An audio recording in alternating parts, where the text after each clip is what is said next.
June 5th, 2024. And I want to talk about the importance of bringing things to God. And when I say things, I mean people. The importance of this. For one, our fight is not against flesh and blood, it's against principalities.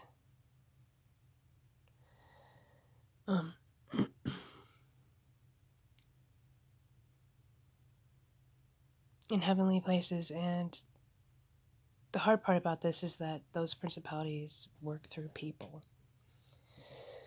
Because I guess we're heavenly spaces. We are manifested through principles.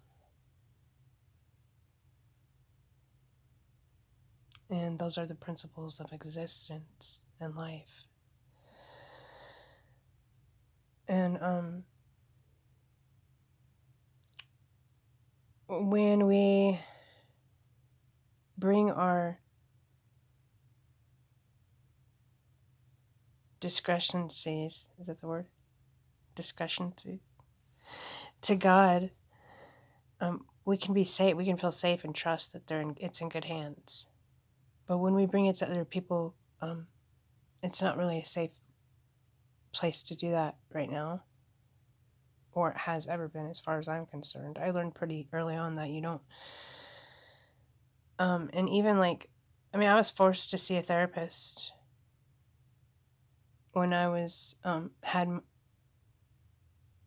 was like 24. I was forced into these programs because my kids were confiscated by CPS. Which, I had to go through all of that in order to come out the other side.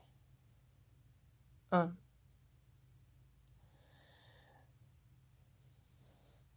that's the same time I found Jesus.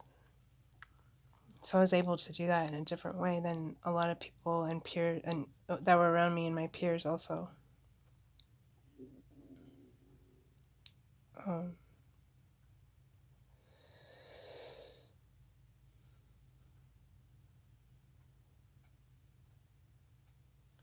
Yeah, the importance of bringing our stuff to God and not, well, for one,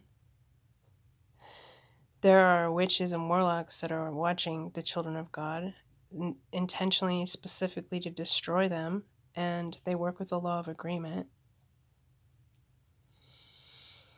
Not saying that anything they have can take down a child of God, because even the gates of hell cannot prevail against God, against the blood of Jesus. But they can create mishap and stuff with the people around us because of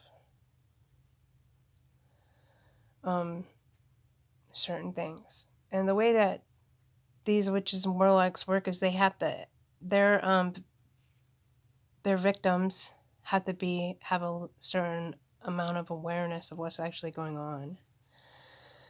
And also, the part that's unsafe is when we're outside the covering of Jesus. And so I've been in both places. I've been in both spots. I've never been on the spot to where I'm the witch or the warlock. Might have been bordering very closely to being a witch, but unknowingly.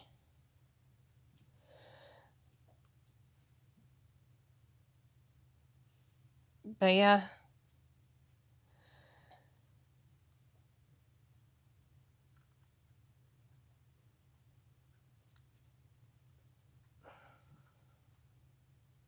I come in agreement with Jesus, that Jesus is the way.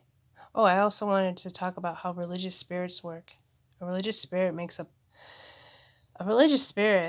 as the scribes and Pharisees were an example Jesus' day of a religious spirit, amongst others. And they make up rules and regulations that are so heavy that people cannot keep up with them.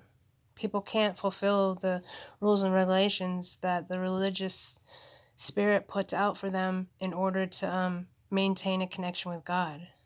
Well, the truth is that none of that's true. The only thing any of that does is like keep a person from experiencing the full love of the Father's love towards us.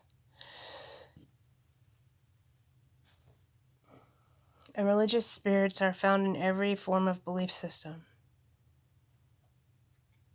That's why I don't really go to church. I'll go for a few times and be like, oh yeah, this is for me, and realize shortly thereafter that no. Because I was delivered from that religious spirit. Regardless of contrary belief, things aren't always what they appear. God's doing something through us that we have no idea about. He's using us in people's lives that a lot of times we have no idea. And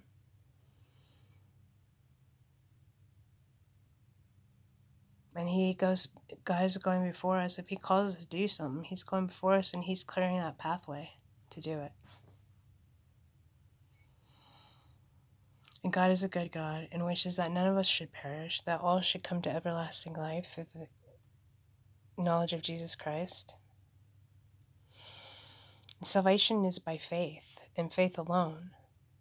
Our works can't save us. And also, we can't use our works to keep salvation from anybody else either, so there's that.